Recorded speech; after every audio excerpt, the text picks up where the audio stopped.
야당의 탄핵, 계엄 관련 발언에 대해서 질의를 하겠습니다. 후보자님, 최근에 국방장관 후보자 임명이 탄핵 정국에 대비한 계엄 선포용이다 라고 주장하는 인사들의 이야기를 들어본 적이 있죠. 예, 뭐 그런 얘기하는 분이 있습니다. 이 발언에 대해서 어떻게 생각하십니까? 뭐 그런 생각도 다양한 생각이 존재하는 우리 민주주의 사회니까요. 그런 생각하는 사람도 있을 거라고 생각합니다. 지금까지 민주당이 시도 때도 없이 탄핵을 입에 올리다가 이제는 계엄까지 운운을 하고 있습니다. 사실 윤석열 정부는 국민들의 민주적인 선거로 선출된 거 아닙니까? 그렇습니다. 그런 정부에 대해서 불법적인 탄핵으로 탄핵을 협박하고 계엄을 운운하는 것은 제2의 촛불을 선동하는 것이 아닌지 매우 의심스럽습니다.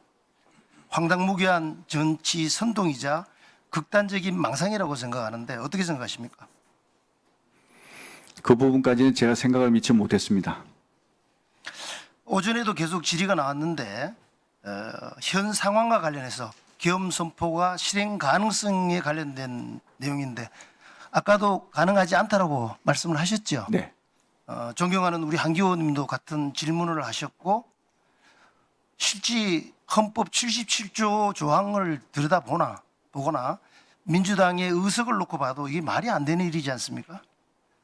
그런데 민주당은 이런 구조를 뻔히 잘 알고 있으면서도 계속이면 국민들이 믿게 된다고 생각하는지 계속적으로 이걸 제시하면서 주장을 하고 있는데 이 모습은 국민들이 잘 판단하리라고 생각을 합니다.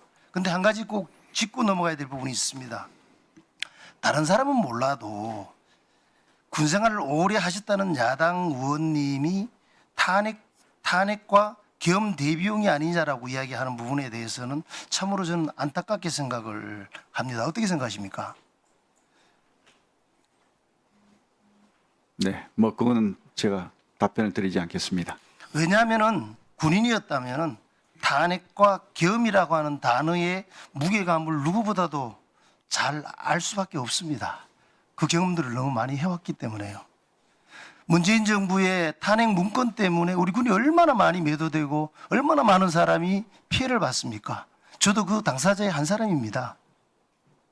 그리고 우리 군인들의 사기가 얼마나 저하되고 자괴감을 느껴왔습니까?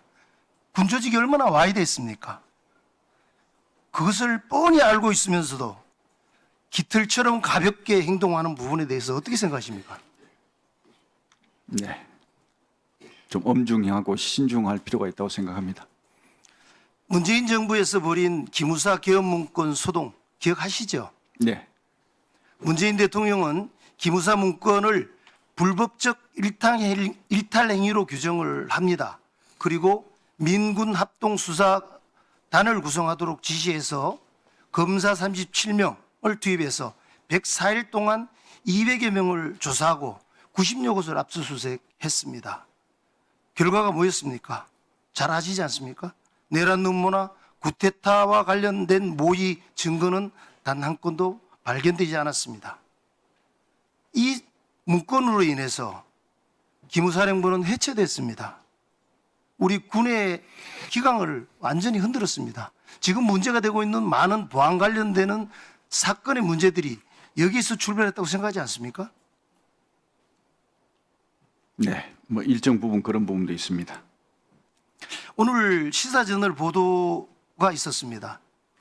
최근 군사기밀 유출 사건에 드러난 국군정보사령부가 7년 동안 외부 보안 감사를 받지 않았다. 알고 계십니까? 예. 읽어봤습니다. 그 내용들을 들여다보니까 정보사는 2017년까지는 기무사 보안 감사를 1년에 경연제로 해가지고 정보본부하고 기무사령부 이렇게 받아왔죠. 계엄 문건 사건을 계기로 해가지고 기무사는 안보 지원사로 이름이 바뀌게 되고 국방부 보안훈령이 개정되면서 안보 지원사의 정보사 감사 권한은 삭제됩니다.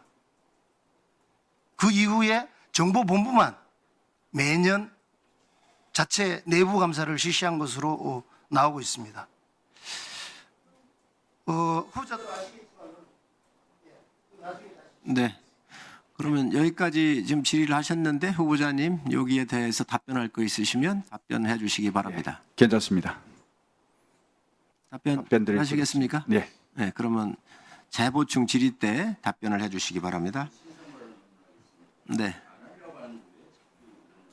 네, 김병주 의원님 신상 발언해 주시기 바랍니다. 아주 제가 가급적인 신상 발언을 안 하려고 하는데 물론 이름을 거명을 안 해서 그렇지만은 누구나 들으면은 그 지칭이 누군지 알게 지금 발언하고 있잖아요. 군을 잘 알기 때문에 계엄 가능성을 제기를 하고 했는데 틈만 나면은 그냥 이것을 뭐 사성 장군 출신이 깃털처럼 가볍게 한다. 참 국회의원 처음 해도 그렇게 하지 마세요. 이 안에 있을 때 인신공격성으로 하는 거 아닙니다. 팩트를 가지고만 하세요. 뭐 육사 출신이 어떻느니 또는 군 출신이 어떻느니 장군이 어떻느니 이런 것들은 제가 봤을 때 군에 있을 때 갑질하는 상관이 부하 다룰 때 그렇게 하는 거예요. 그 말투를 아직도 못 버리고 있는데 빨리 그 말투부터 버리고 팩트로만 얘기하세요. 팩트로만. 그때 저는 군단장을 했었는데 박근혜 탄핵 국면에 진짜 두렵더라고요. 군이 계엄을 하면 어떡할까. 역사의 수레바퀴를 뒤로 하는데 그런데 그때 저는 믿었던 거는 한민구 장관님은 대단히 장관이 합리적이신 분이셨어요. 그래서 우려하던 것이 안 일어나서 천만다행이라 생각했었는데 나중에 보니까 기무사에서 계엄 문건이 나오고 이것은 물론 대법원의 법원에서는 훈련용으로 인정을 받아 그렇지 문건을 만든 건 사실이에요. 그리고 또 지금 여당에서 뭐 가반 이상이면은 이것이 해제 가능하다. 그때 이미 여소야대 국면에서 국회의원들을 어떻게 억류시킬까 안까지 나와 있어요. 이것이 그냥 훈련용으로 인정을 받아 그런 것이지 실제 만든 건 사실인 거거든요. 이런 것들이 국민들이 두려워하고 의혹을 제기하는 분야예요. 그런 거 100% 얘기하시면 되는 거예요. 다른 얘기하실 필요 없어요. 신상에 대한 일체 얘기를 하지 말고 팩트가 자신이 없으니까 맨날 팩트 자신 없으면 그 사람 나이가 뭔지 과거를 뭐